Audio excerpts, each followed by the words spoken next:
All right, everyone, let's start. IGCSE Multiple Choice Paper 2 Extended, October-November 2024, Variance 23. A sample of ethanol is left in an open beaker at room temperature. After 24 hours, no ethanol remains in the beaker. What has happened to the ethanol? इससे पहले कि हम discuss करें what has happened to ethanol, सबसे पहले ये आपके जहन में होना चाहिए कि ethanol is highly volatile.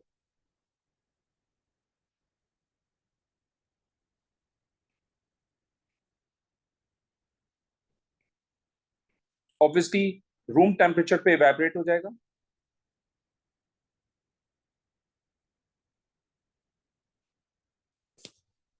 And therefore, answer is going to be C. All right. Question 2.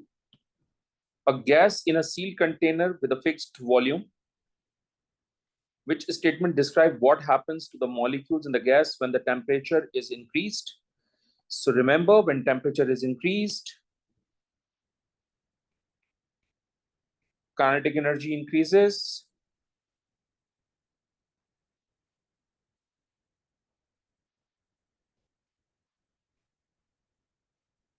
Collision frequency increases. And therefore, movement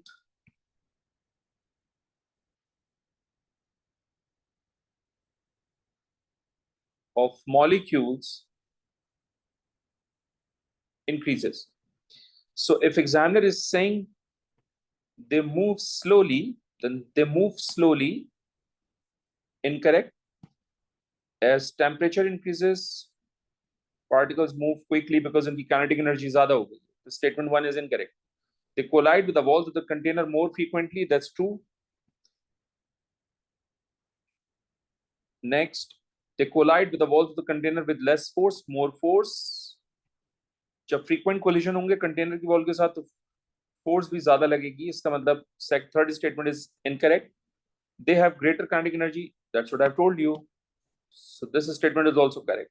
So 2 and 4 is the correct statement, which is why D is going to be the correct option. What happens when sodium atom combines with chlorine atoms to form sodium chloride? By the way, sodium chloride exhibit ionic bonding. An ionic bond is always formed when cations and anions combine together. Cations are formed by the loss of electron. So sodium atom loses electron, whereas chlorine atom during the reaction gain electrons.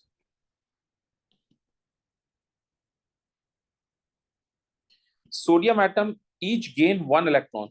Sodium atom cannot gain electron. It always loses electron. It always forms cations. So option A is incorrect. Sodium atom each lose 1 electron. That's correct. Because sodium contain 1 electron in its valence shell, so it loses 1 electron.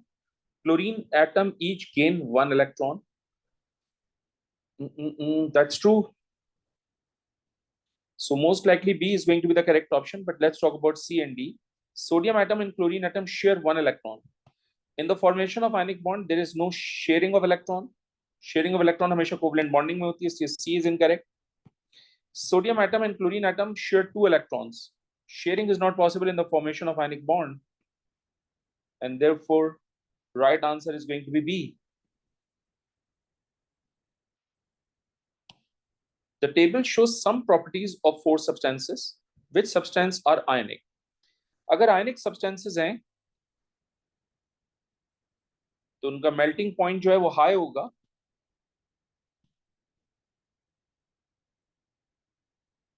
इसका मतलब third statement is wrong. In solid state, they cannot conduct electricity. So poor electrical conductivity in solid state. In molten state, they have free mobile ions, so they can conduct electricity. So they have good electrical conductivity.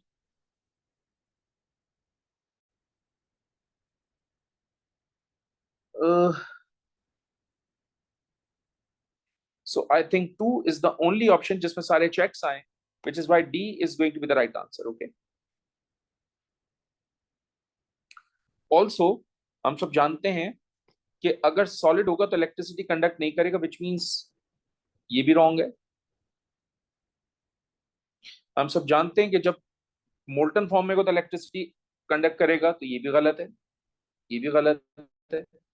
And I hope it makes sense to you why only 2 is the correct option. That is D is going to be the right answer. Question number 5. Which statement about methane is correct? In methane, positive hydrogen ions are attracted to negative carbon atoms.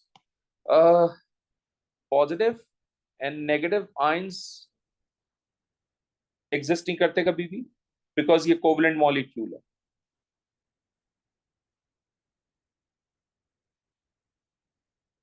So covalent molecule में sharing of electron होता है, cations and anions exist नहीं करते. In methane, electrons are shared between carbon atom and hydrogen atom. बिल्कुल सही बात है. Sharing of electron होती है between carbon and hydrogen. So B could be the possible option. Let's talk about C. Methane has a high boiling point. That's incorrect. इसका low boiling point होता है because इसका lowest molecular mass होता है. Methane is a good electrical conductor. That's incorrect because methane cannot conduct electricity because it is a simple covalent molecule. So poor electrical conductivity, and so C is going to B is going to be the right answer. A sample of iridium has a relative atomic mass of 192.29. The sample contained 2 isotopes only. The first isotope has this much abundance and isotopic mass. What is the other isotope in the sample? So मैंने आपको एक formula बताया था, उसको use कर लेते हैं. AR होता है आपके पास 192.29 equals to mass of first isotope is 193 into abundance of first isotope is given, which is 64.50, plus abundance of second isotope we need to find out. And for that अगर मैं total abundance 100% assume करता हूँ, तो मैं 100 को subtract कर लूंगा 64.5 से, which is going to be 35.5. So 35.5 is the abundance of second isotope, and we need to find out the mass of second isotope. So let's suppose is X. Total abundance अगर मैं इन दोनों को add करूंगा तो ये हमारे पास आएगी 100.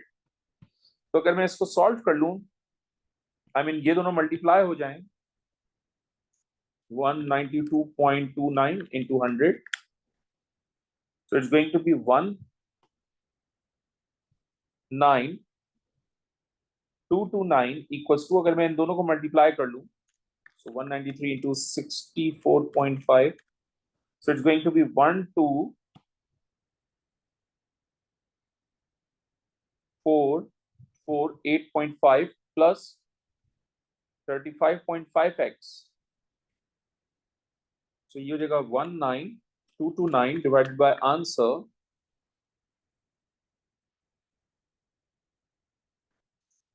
19229 minus 12448.5. It's going to be 6780.5 equals to 35.5x. We need to find the value of x. So divide करते हैं हम इसको 35.5 से. It's going to be 191. So 191 is the right answer. So obviously iridium का symbol होता है R और 191 is C. Ammonium iron 3 citrate contain in its formula more than 1 ammonium ion. कितने हैं ये नहीं पता, बस उन्होंने बता दिया कि एक से ज्यादा हैं, लेकिन ये बता दिया कि 1 iron ion है, 2 citrate ions हैं. What is the formula of ammonium iron 3 citrate? Okay, that's technical. That's very very technical. So मैं एक काम करता हूँ, मैं एनालिसिस करके दिखाता हूँ आपको. I have 1 iron 3 ions. तो कैसे पता चला iron 3? क्योंकि यहाँ लिखा हुआ iron 3, which means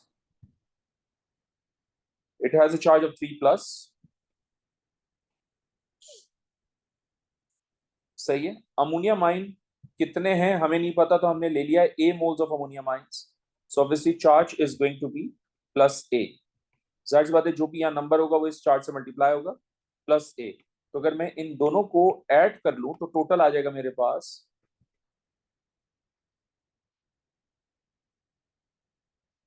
3 plus A. So if I'll add these two values, I'll get 3 plus A. हमारे पास नेगेटिव आइंस भी तो हैं, तो अब हम इन नेगेटिव आइंस की बात कर लेते हैं. सो अगर आपके पास एक सिट्रेट आयन है So it has a charge of 4 minus. क्योंकि उन्होंने 2 straight ions बोले क्वेश्चन में, so obviously charge becomes 8 minus. सही है जी। तो अगर मैं कैटाइन और एनाइन दोनों के चार्जेस को ऐड कर दूं फॉर न्यूट्रलिटी, सो ये हो जाएगा आपके पास 3 plus A minus 8 equals to 0। Let's find out the value of A. तो ये हो जाएगा +5। ओके, इसका मतलब ये हुआ कि यहाँ पर जो ए की वैल्यू है वो +5 है। इसका मतलब यहाँ पर आपके पास क्या लिखा जाएगा 5, यानी अमोनियम आइंस आपके पास कितने आ जाएंगे 5।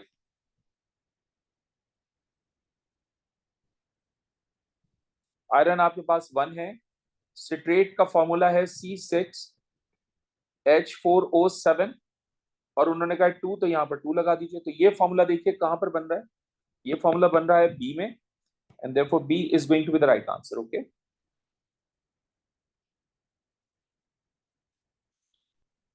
आई hope it makes sense to you कि किस तरह से हम इतने कॉम्प्लेक्स फॉर्मूलाज का डिटर्मिनेशन करते हैं structure. Silicon 4 oxide reacts with chlorine and carbon to form liquid silicon 4 chloride and carbon dioxide gas. In this, if the reaction is carried out at RTP, which symbol equation represents this equation? Okay, आपके पास से SiO2, आप इसको reaction करवा रहे हैं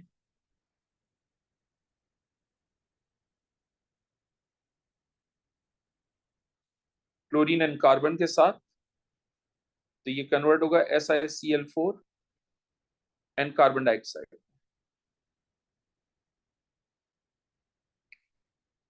सो we have 4 chlorine here, तो हम यहाँ पर 2 लिखेंगे। That's the balance chemical equation. SiO2 कहां पर है, इन सब जगहों पे है। 2 क्लोरीन मॉलिक्यूल कहां पर है, इन सब जगहों पे है। कार्बन कहां पर है, इन सब जगहों पे है। एंड ऑब्वियसली ये कार्बन सॉलिड होगा under room condition, because examiner room temperature pressure कह रहे हैं। तो ये गैस नहीं हो सकता, ये सॉलिड होगा, ये भी सॉलिड होगा। SiCl4 लिक्विड है, ये बनेगा, तो ये भी गलत, ये भी सही है। Carbon dioxide is a gas at RTP, ये भी सही है, ये भी सही है, ये भी सही है। तो सारे चेक्स कहां पर आ रहे हैं हमारे पास, सारे चेक्स हमारे पास आ रहे हैं ए में और डी में।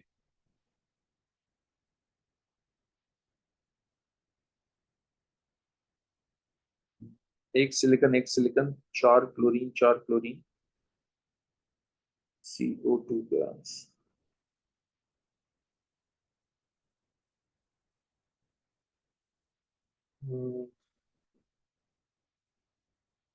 Okay,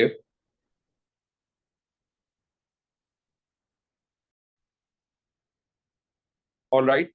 so we were comparing A option A and option D. आप नोट करें SiO2 जो है वो रूम टेम्परेचर प्रेशर पे हमेशा सॉलिड होता है, जबकि यहाँ पर SiO2 जो है वो लिक्विड दे दिया, which is not possible, and therefore option A, B and C all of them are correct except D. So D is going to be the right answer. Okay, question number 9, the structure of ethene is shown. How many hydrogen atoms and how many carbon atoms are in one molecule of ethene? How many hydrogen atoms? So we need to apply the Avogadro constant. 1 mole equals to 6.02 into 10 to the power 23. So अगर आपके पास total hydrogen atom 4 हैं, तो 4 moles of hydrogen में कितने हो जाएंगे? Let me check. 6.02 exponent 23 into 4 is going to be 2.408 into 10 to the power 24. 2.408, ये भी है, ये भी है, सही है। Carbon atom 1 mole occupy 6.02 times 10 to the power 23. How many carbon atoms we have? 1 and 2. So अगर 2 moles of carbon atoms होंगे, so obviously formula क्या होगा? 6.02 exponent 23 into 2 is going to be 1.204 into 10 to the power 24 atoms. 1.2 into 10 to the power 24 सिर्फ एक ही जगह पे है, and therefore A is going to be the right option. Okay. So question number 9 we have A. Question number 10. A known volume and concentration of aqueous sodium hydroxide is titrated against dilute hydrochloric acid. The volume of dilute hydrochloric acid needed to exactly neutralize sodium hydroxide is measured. 5 calculation steps are shown. What is the order of these steps to calculate the concentration of hydrochloric acid in gram per dm3? By the way, concentration in gram per dm3 कैसे calculate की जाती है मैंने class में बताया. Since we know the volume and concentration of NaOH, which means first of all find moles of NaOH.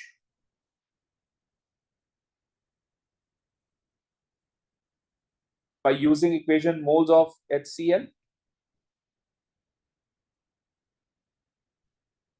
By using the volume of HCl, we can find the concentration of HCl in mole per dm3.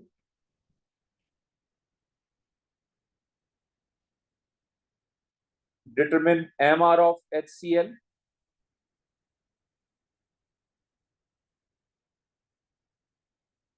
And then concentration of HCl in gram per dm3. उसके लिए मैं मोल पर dm3 को multiply कर देता हूं into MR. Okay, तो first of all ये आपका फर्स्ट स्टेप होगा. Sorry, first step is moles of NaOH. कहां लिखा है मोल्स ऑफ NaOH? फोर्थ में लिखा है, तो फोर्थ बिल्कुल सही है. उसके बाद मोल्स ऑफ HCl निकालना है. मोल्स ऑफ HCl कहां लिखा हुआ है? फर्स्ट में लिखा हुआ है, ये रहा फर्स्ट. फिर मोल्स ऑफ HCl के बाद कंसंट्रेशन ऑफ HCl इन मोल पर dm3 निकालना है, विच इज फिफ्थ. फिर MR निकालना है HCl का, और फिर कंसंट्रेशन निकालनी है इन ग्राम पर dm3 HCl की. So that's option C is your correct option. Okay, तो ये मैंने ऑर्डर लिख के दिया है आपको, because we have solve the question as per this order. तो इसी ऑर्डर को आप सिर्फ यहां से टैली कर लीजिए कि कौन सा स्टेप पहले कौन सा बाद में. ठीक है, ये मेरा वाला तो ऑर्डर है. अब ये जो ऑर्डर है ये आप चेक कीजिए इस जगह पे कहां लिखा है, उसके हिसाब से अरेंजमेंट होगा. ठीक है. Question number 11. Two different substances are electrolyzed using inert electrodes in two separate experiments. Hydrogen is produced in both the experiments. Which row identify two substances and the electrode at which hydrogen is produced? Molten sodium chloride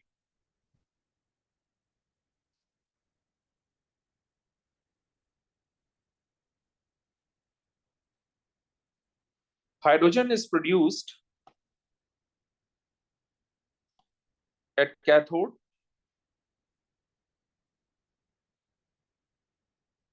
So ये भी गलत, ये भी गलत. That indicates कि option A and option C incorrect. Two different substances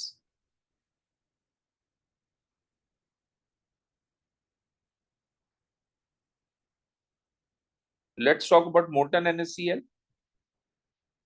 molten NaCl में water नहीं होगा, तो हाइड्रोजन आयन हाइड्रोक्साइड आयन भी नहीं होंगे. सो यहां से हाइड्रोजन गैस भी नहीं बनेगी,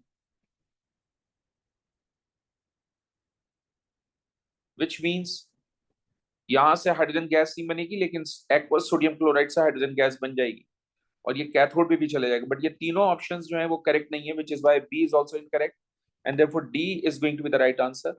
हम सब जानते हैं कि डाइल्यूट सल्फ्यूरिक एसिड से हाइड्रोजन गैस बनेगी, कॉन्सेंट्रेटेड HCl से भी हाइड्रोजन गैस बनेगी, और ये दोनों एक्सपेरिमेंट मैंने क्लास में डिस्कस किए हैं.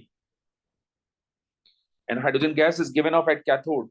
सो ये तीनों स्टेटमेंट ठीक है, which is why D answer is correct.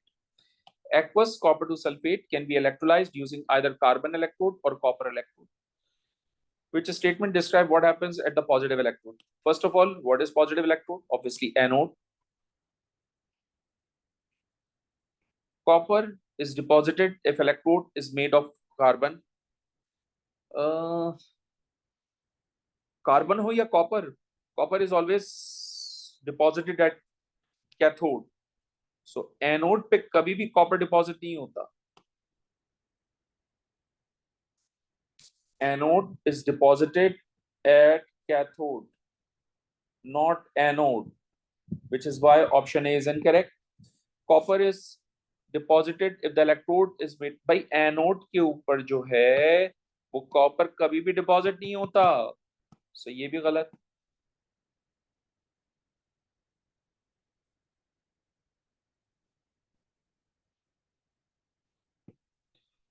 Oxygen gas is produced if electrode is made from carbon, that's true.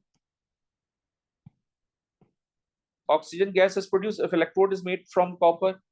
Oxygen gas is produced is incorrect because if electrode is made up of copper, anode dissolve itself, so there will be no gaseous product. ये भी गलत. Right answer is C. Which statement about a hydrogen oxygen fuel cell is not correct? Examiner is looking for an incorrect option. So chemical energy is converted into electrical energy, that's true. But ये option गलत क्योंकि हमें तो not चाहिए. Hydrogen oxidize होता है, that's true, लेकिन हमें तो not चाहिए. Reaction takes place is exothermic, and that's the right answer. Because reaction technically endothermic नहीं होता, exothermic होता है. Because whenever hydrogen and oxygen react together, an exothermic reaction takes place instead of endothermic. So right answer is C, but water is the only chemical product, that's also true. लेकिन वो हमसे कह रहे हैं not correct. ये भी गलत. A, B and D, all of them are correct except C. C is the right answer. आप ऐसे भी कह सकते हो. Question 14. Which reaction pathway diagram is labeled? Product की एनर्जी कम, रिएक्टेंट की एनर्जी ज्यादा, तो एक्सोथर्मिक रिएक्शन है और ये एक्टिवेशन एनर्जी है, तो इसके सारे एरोज बिल्कुल कलेक्टली प्लेस्ड हुए हैं. प्रोडक्ट की एनर्जी कम, रिएक्टेंट की एनर्जी ज्यादा, इसका मतलब ये एक्सोथर्मिक रिएक्शन है. एक्सोथर्मिक रिएक्शन के लिए डेल्टा एच का एरो गलत है क्योंकि डेल्टा एच का एरो ये okay, so option B is incorrect. Option C is also incorrect because activation energy is wrong. Delta H का option is, delta H का arrow is absolutely incorrect. Option D is also incorrect because activation energy का जो arrow है वो incorrect है. So I believe सारे के सारे checks जो हैं वो option A पे लगे, which is why A is going to be the right answer. Question 15. Which row describe the reaction where the overall energy change is exothermic? So if the reaction is exothermic, total energy released in making bond is greater and total energy absorbed in bond breaking is lower. Hence reaction is said to be exothermic, in which energy is given off, and when energy is released into the surrounding, the temperature of the surrounding increases because temperature feels cold. So surrounding का temperature increase होता है.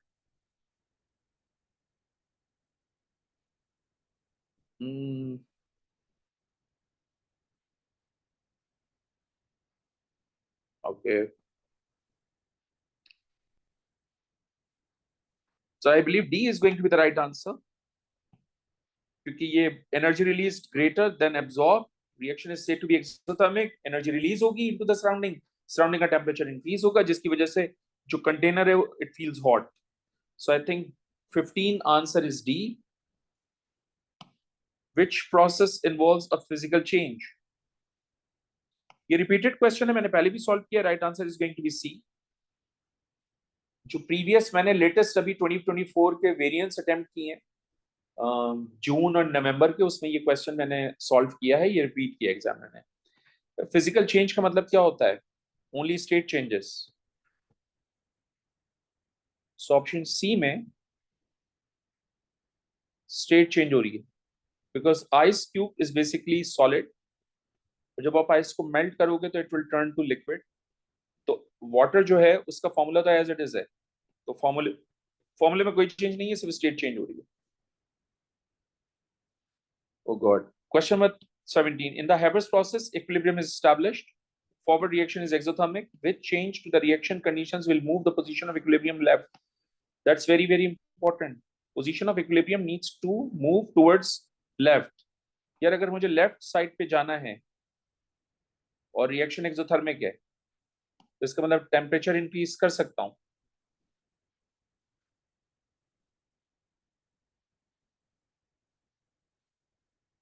और pressure decrease कर सकता हूं.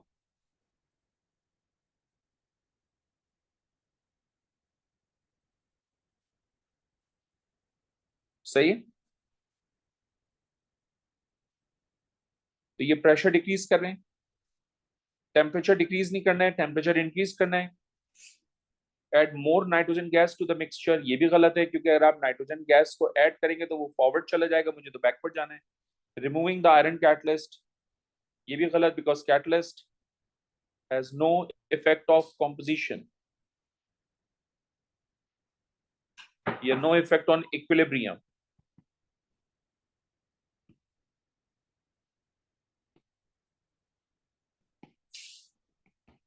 And right answer obviously is going to be an A.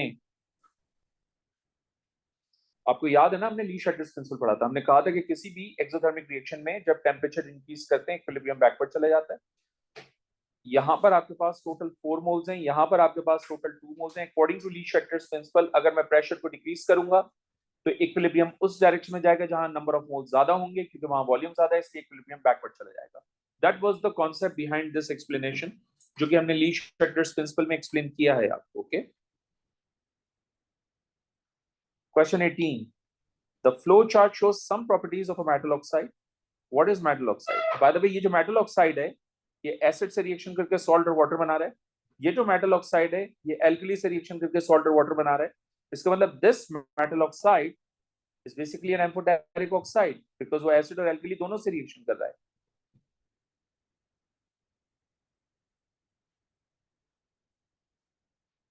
So aluminum oxide is amphoteric.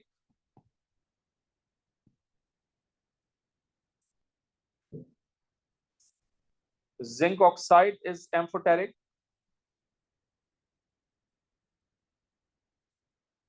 Okay.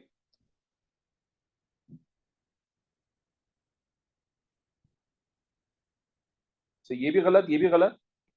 Competition exists between A and D. अब दोनों amphoteric है तो जज कैसे करेंगे? जज इससे करेंगे कि ये जो मेटल ऑक्साइड है ये रिड्यूस हो रहा है. ठीक है. सो मेटल ऑक्साइड की रिडक्शन उस वक्त होगी और रिडक्शन उस वक्त हो रही है, इसका मतलब ये जो मेटल ऑक्साइड है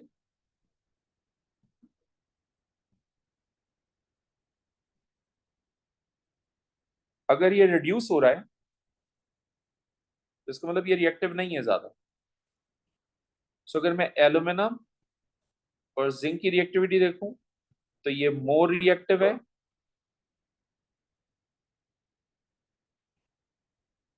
और ये लेस रिएक्टिव है. और मैं आपको पहले ही पढ़ा चुका हूं कि जो मेटल मोर रिएक्टिव होते हैं उनको कभी भी रिड्यूस नहीं किया जाता. सही है. जो लेस रिएक्टिव होते हैं उनको रिड्यूस किया जा सकता है. इसका मतलब D is going to be the right answer because zinc oxide is an amphoteric oxide और उसके ऑक्साइड को मैं रिड्यूस कर सकता हूं. ठीक है.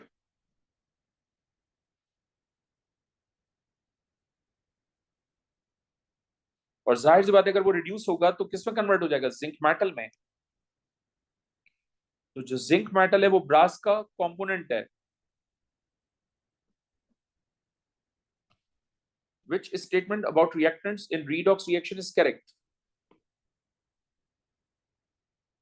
Redox reaction में क्या होता है? Oxidation and reduction takes place simultaneously. Oxidizing agent दूसरे कंपाउंड को ऑक्सीडाइज करता है और खुद रिड्यूस होता है. जब खुद रिड्यूस होगा तो इलेक्ट्रॉन गेन करेगा. वो कह रहा है डोनेट इलेक्ट्रॉन्स. इसका मतलब लूजेस इलेक्ट्रॉन. तो इसका मतलब option A is incorrect. Reducing agent दूसरे कंपाउंड को रिड्यूस करते हैं, खुद ऑक्सीडाइज होते हैं. जब खुद ऑक्सीडाइज होंगे तो इलेक्ट्रॉन लूज करेंगे. वो कह रहे हैं except. Oh wait. Oxidizing agent दूसरे कंपाउंड को ऑक्सीडाइज करते हैं, खुद रिड्यूस होते हैं. My bad. Hold on. Oxidizing agent दूसरे कंपाउंड को ऑक्सीडाइज करते हैं और खुद रिड्यूस होते हैं।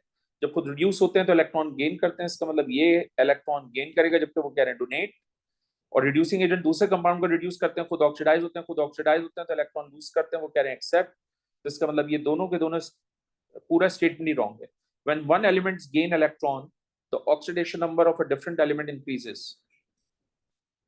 ये हो सकता है क्योंकि अगर एक एलिमेंट इलेक्ट्रॉन गेन करेगा तो इसका मतलब इसमें रिडक्शन होगी, तो दूसरे एलिमेंट को ऑक्सीडेशन नंबर जो है वो इंक्रीज होगा, इसका मतलब उसमें लॉस ऑफ इलेक्ट्रॉन हो रहा है। सो सही है, अगर एक जगह इलेक्ट्रॉन गेन है तो इसका मतलब यहाँ रिडक्शन हुई।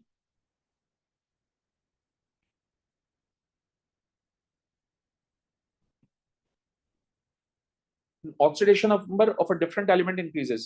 If oxidation number increases, इसका मतलब oxidation takes place. So redox में यही तो होता है, एक जगह पे oxidation हो, एक जगह पे reduction हो. The right answer obviously is going to be B. When oxidation number of one element increases, different elements gain oxygen. नहीं, ये नहीं है.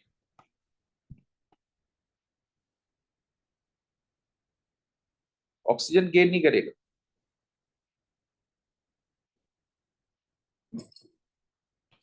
Lose करता है electron. When oxidation number of one element increases, different element loses electron. एक बहुत ही वेग statement है,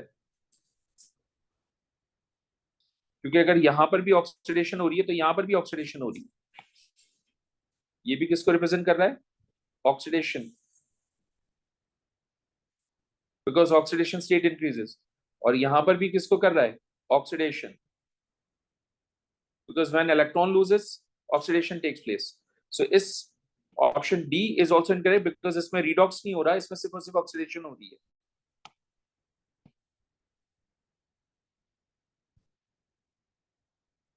Question 20. Aluminum is extracted from aluminum oxide by electrolysis.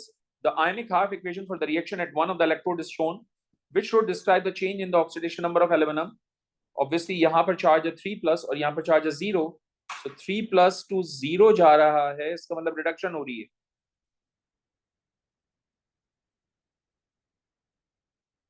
So oxidation number or oxidation state of aluminum decreases. And type of reduction, type of reaction is reduction. So right answer is going to be an A. Which statement about dilute hydrochloric acid is correct? It is a strong acid, correct. And it fully dissociate, correct. And right answer is going to be an A. Strong acid is correct. Partially ionized is incorrect. Weak acid incorrect because HCl is a strong acid. Weak acid incorrect.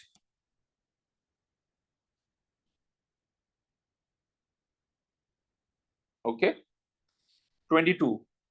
Which road describe and gives the formula of hydrated copper to sulfate? Hydrated copper two sulphate का formula मैंने आपको बताया है, मैंने कहा था याद होना चाहिए। ये होता है CuSO4.5H2O। तो ये यहाँ लिखा हुआ है, ये यहाँ लिखा हुआ है, इसका मतलब ये भी गलत, ये भी गलत, इसका मतलब बी और सी दोनों गलत। अब डिस्क्रिप्शन भी देखनी है हमने साथ साथ। ये है एक्वस कॉपर टू सल्फेट, तो इसको हम एक्वस कॉपर टू सल्फेट नहीं कहते, हम इसको हाइड्रेटेड कॉपर टू सल्फेट कहते हैं। सही है, सो ये भी गलत। So right answer is going to be D. Copper to sulfate chemically combined with water molecule. ये जो लिखा हुआ है ना chemically combined with water, इसको हम केमिस्ट्री में कहते हैं water of crystallization.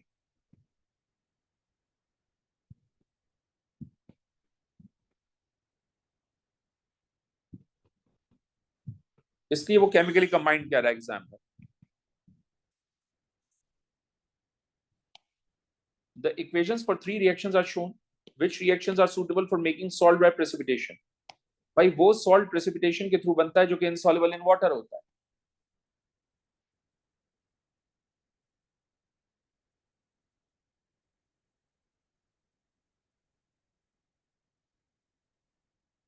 So हम सब जानते हैं कि lead to iodide is insoluble in water, silver iodide is insoluble in water.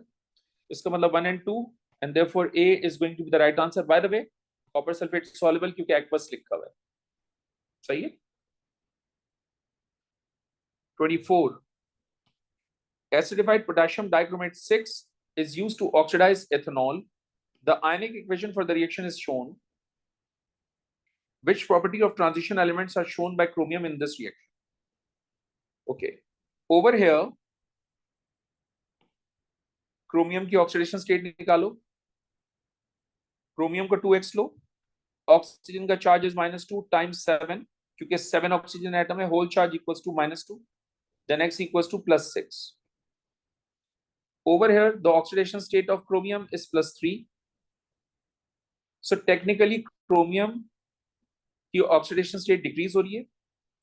From +6 to +3, इसका मतलब variable oxidation state की form में exist कर रहा है. So that's true. और as a catalyst behave कर रहा है? नहीं, as a catalyst तो behave नहीं कर रहा है, as an oxidizing agent behave कर रहा है.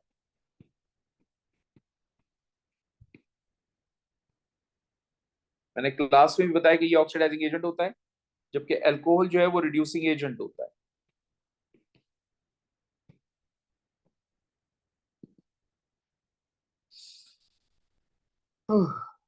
तो right answer obviously is going to be C.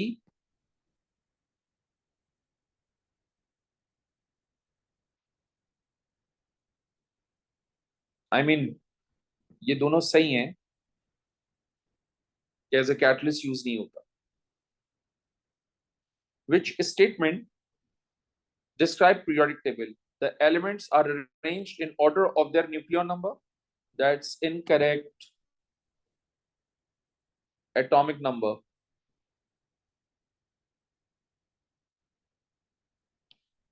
The elements are arranged in order of their proton number. That's true.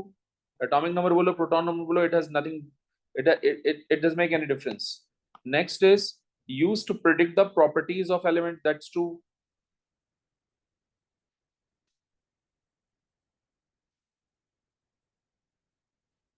So right answer is going to be C. Which row shows the correct order of reactivity of the four named metal? सबसे ज्यादा इन चारों में magnesium है, सबसे कम silver है, तो ये भी गलत. इसका मतलब सी और डी तो रॉन्ग हो गए. Competition exist between A and B. हम सब जानते हैं कि zinc is more reactive than copper and therefore right answer is going to be B. 27. 4 iron nails are added to 4 different metal surface sulfate solution. In which solution does a displacement reaction?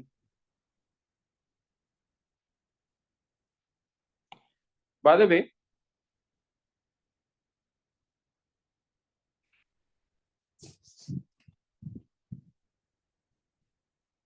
no reaction because iron is less reactive. So iron जो है वो magnesium sodium zinc तीनों से less reactive है, इसलिए iron in तीनों के साथ रिएक्शन करेगा ही नहीं. ये तीनों तो हो गए गलत. Right answer is going to be an A because copper is less reactive. So copper sulphate iron के साथ रिएक्शन करेगा, आयरन 2 सल्फेट बनाएगा. ये मैंने क्लास में आपको करवाया डिस्प्लेसमेंट रिएक्शन, तो कॉपर डिस्प्लेस हो जाएगा. तो इसका मतलब this metal sulfate, this metal needs to be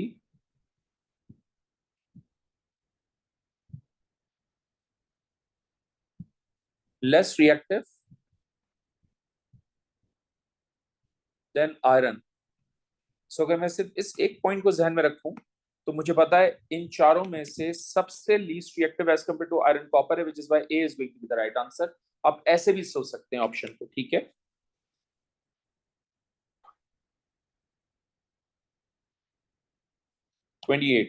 A fertilizer contain ammonium nitrate and potassium phosphate.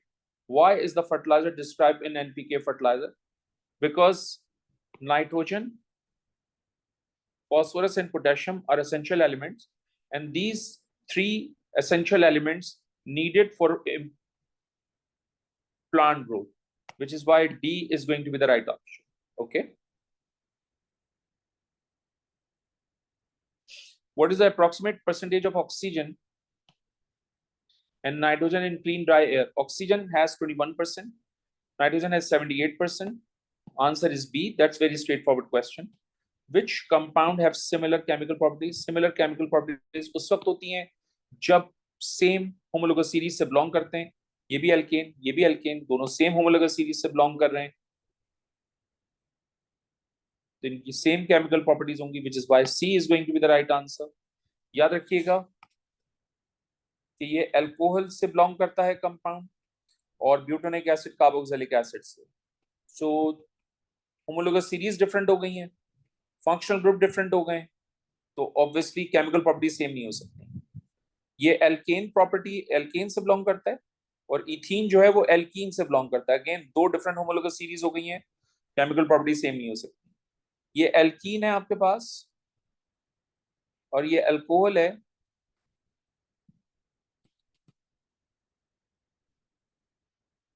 And obviously ये भी गलत क्योंकि डिफरेंट होमोलोगस सीरीज से बिलोंग करते हैं. 31.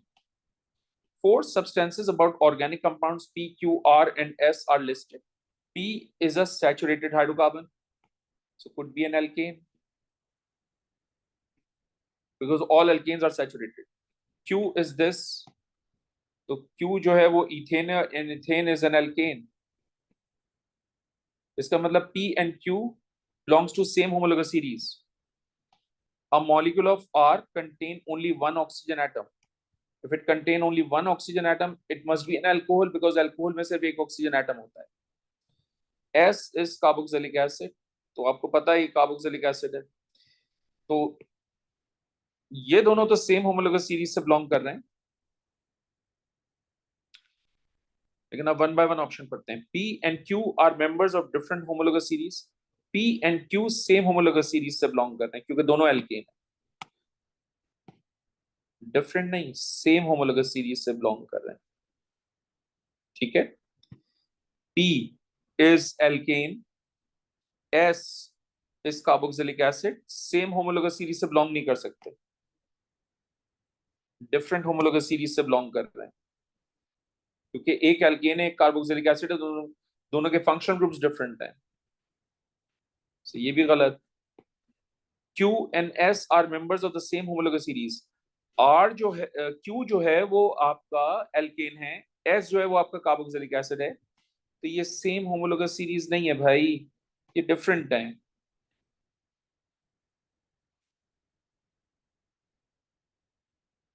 Obviously right answer is going to be D, इसलिए क्योंकि Q, R और S all members of different homologous series. That's true. जो R है आपके पास वो अल्कोहल है, जो S है आपके पास वो कार्बोक्सिलिक एसिड है, और जो Q है आपके पास वो एल्केन है, और ये तीनों डिफरेंट होमोलोगस सीरीज से तो बिलोंग कर रहे हैं. 32. The structure of an organic compound is shown. What is the name of the compound? Its name is chloroethane. दो carbon atom is ethane, so chloroethane. Right answer obviously is going to be an A. Why ethane? Because single bond is saturated hydrocarbon. और इसको क्या बोलेंगे हम? Chloro. सो compound का नाम है chloroethane. Which statement about the manufacture of ethene from larger alkane molecule is correct? यार larger alkene molecule से इथीन बन रहा है, इसका मतलब ये क्रैकिंग है.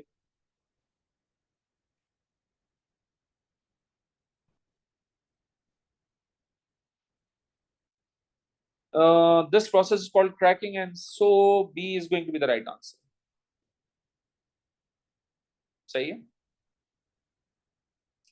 नहीं जी, लो टेम्परेचर रिक्वायर्ड नहीं होता, हाई टेम्परेचर रिक्वायर्ड होता है. टेम्परेचर मैंने लिखवाया आप. The process requires an excess of oxygen. Without oxygen चाहिए होता है. ठीक है. It's not a combustion. Oxygen requires combustion. Reaction requires oxygen, right? So it's not combustion.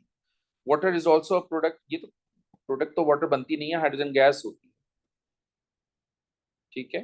ये भी गलत, ये भी गलत, ये भी गलत. 34. Which processes are used to make ethanoic acid? Ethanol को अगर मैं ऑक्सीडाइज करवाऊं तो ये इथेनोइक एसिड देगा, और एग्जैक्टली यही क्वेश्चन आपके अभी पेपर 22 में भी आया था, वेरिएंस 22 में भी आया था थ्योरी के. ठीक है ना, जिसमें वो इथेनॉल से इथेनोइक एसिड बन रहा था using potassium magnet 7। Bacterial oxidation of ethanol करोगे तब भी इथेनोइक एसिड बनेगा, ये भी हमने किया। ये पॉसिबल नहीं है, इससे इथेनोइक एसिड नहीं बनेगा। इनफैक्ट आप इथेनॉल जो है वो कलेक्ट कर लोगे डिस्टिलेशन के through. So only 1 and 2 statement is correct, and therefore A is going to be the right option. 35. Which statement about propene is correct? Oh my goodness, propene is basically an alkene. An alkene is basically an unsaturated hydrocarbon.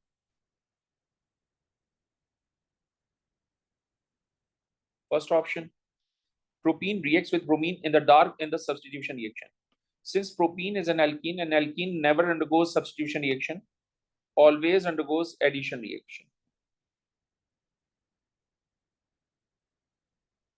First statement is incorrect. Second, propene reacts with the steam in the presence of an alkaline catalyst forming an alcohol. बाकी सब तो ठीक है, alkaline catalyst नहीं होता, acid catalyst होता है जिसका नाम phosphoric acid है, ये भी गलत। Propene undergoes addition polymerization, that's true, forming polyethene. Forming polyethene is incorrect. Forming polypropene, we have done that in class. So obviously right answer is going to be D. Why D is correct? Propene undergoes addition reaction, correct, to form an alkane, correct. अगर मैं इस propene को hydrogen gas के साथ reaction करवाऊंगा तो वो propane बनाएगा which is an alkane. 36.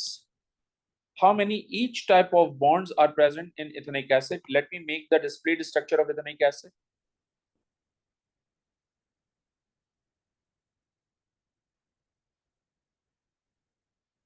Okay. So how many carbon hydrogen bonds? 3, 1, 2, and 3. How many carbon bond exist? 1. And how many carbon double bond oxygen? 1. So right answer obviously is going to be an A. Which diagram represents the structure of a protein? मैं पहले भी बता चुका हूं कि protein में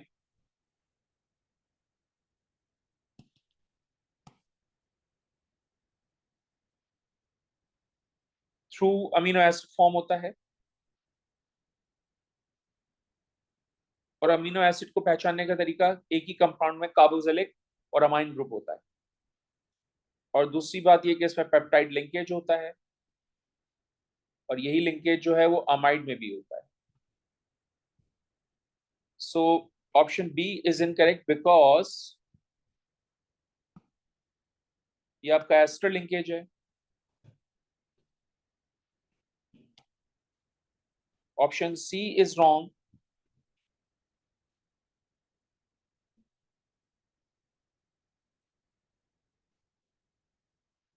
क्योंकि ये स्टार्च है,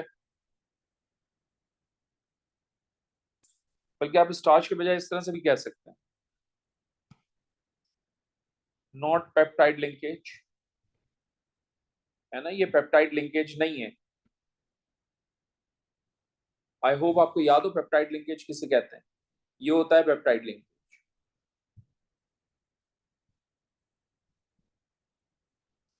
तो इसका मतलब सी भी गलत। अब पेप्टाइड लिंकेज देखो यहां पर भी है और पेप्टाइड लिंकेज देखो यहां पर भी है, लेकिन जाहिर सी बात है अमीनो एसिड से बनते हैं तो मुझे ये देखना है कि इन दोनों में से कौन सा स्ट्रक्चर अमीनो एसिड से मिलकर बना। तुम अगर नोट करो, ये हो गया dicarboxylic acid,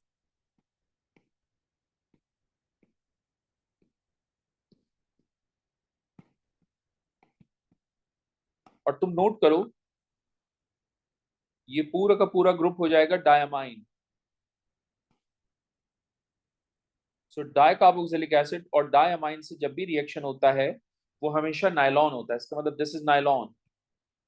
so this is also incorrect and therefore D is going to be the right answer. Why D? क्योंकि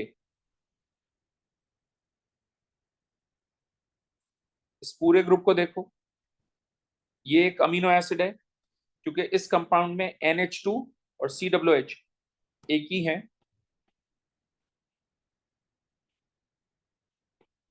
यानी मैंने जो आपको मोनोमर्स की लिस्ट दी थी ना, उसके मोनोमर की लिस्ट में जो स्ट्रक्चर्स थे अमीनो एसिड वो भी याद होने चाहिए। क्योंकि उन्हीं की बेस पे क्वेश्चंस कर रहे हैं एग्जामिनर मुसलसल। आप नोट करें ये भी तो अमीनो एसिड है एंड अल्टीमेटली एक डिफरेंट अमीनो एसिड है। ये दोनों डिफरेंट अमीनो एसिड है क्योंकि एक को बॉक्स, एक को शेडेड बॉक्स और एक को अनशेडेड बॉक्स से रिप्रेजेंट किया हुआ है। ये दो डिफरेंट अमीनो एसिड्स हैं, राइट। अगर आप चाहें तो इसका स्ट्रक्चर ऐसे भी बना के दे सकते हैं एग्जामिनर को। मैं लिटरली ये स्ट्रक्चर आपको इस तरह से बना के दे सकता हूँ। ये बॉक्स एज इट इज रहेगा। CO का मतलब है COH और NH का मतलब है अमाइन ग्रुप। तो अगर एक ही कंपाउंड में अमाइन और कार्बोक्सिलिक एसिड हो अमाइन और कार्बोक्सिलिक एसिड हो, इसका मतलब वो अमीनो एसिड हो। ओके,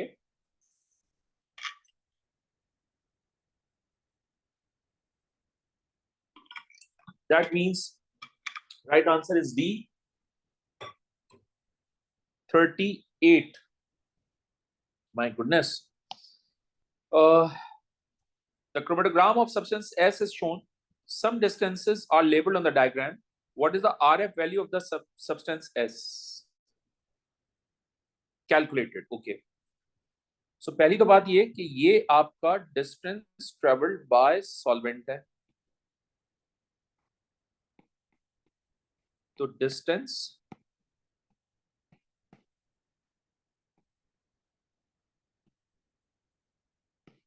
traveled by solvent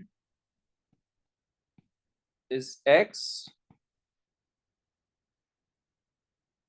और ये spot S है, इसका distance traveled by solute ये है Y। So distance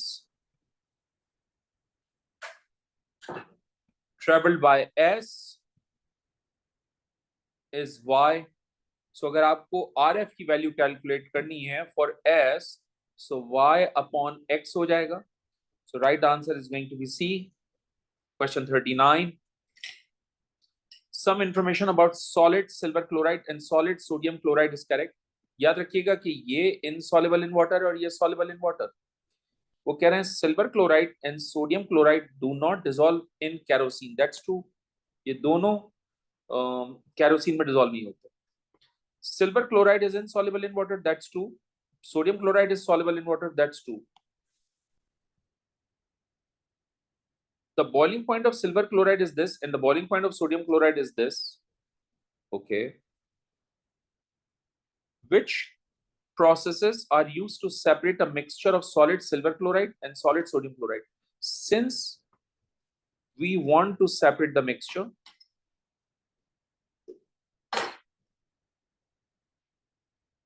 तो जाहिर सी बात है सेपरेट करने के लिए मैं सबसे पहले वाटर ऐड करूंगा। सोडियम क्लोराइड डिसॉल्व होगा, सिल्वर क्लोराइड डिसॉल्व नहीं होगा। उसके बाद फिल्ट्रेशन करूंगा, सोडियम क्लोराइड का फिल्ट्रेट मिल जाएगा, सिल्वर क्लोराइड का रेजिड्यू मिल जाएगा, राइट। सो इसका मतलब ऐड वाटर, ये लिखा हुआ, एंड ऑब्वियसली उसके बाद स्टर करूंगा मैं, ये लिखा हुआ, और फिर फिल्टर करूंगा मैं। So right answer is going to be B. Sir why can't we use crystallize? जाहिर सी बात है वो सिर्फ सेपरेट करवा रहे हैं, वो मुझसे क्रिस्टल्स नहीं मालूम, मुझसे क्रिस्टल्स नहीं कलेक्ट करवा रहा। तो जब वो मुझसे क्रिस्टल्स कलेक्ट करने के लिए नहीं कह रहा, तो इसका मतलब मैं ये वाला ऑप्शन निग्लेक्ट करूंगा, बिकॉज वो सिर्फ सेपरेट करवा रहा है। ठीक है, option A is also incorrect, क्योंकि कैरोसिन में दोनों डिसॉल्व भी नहीं होते, तो जाहिर सी बात है फिल्ट्रेशन भी नहीं हो सकेगी। सही है।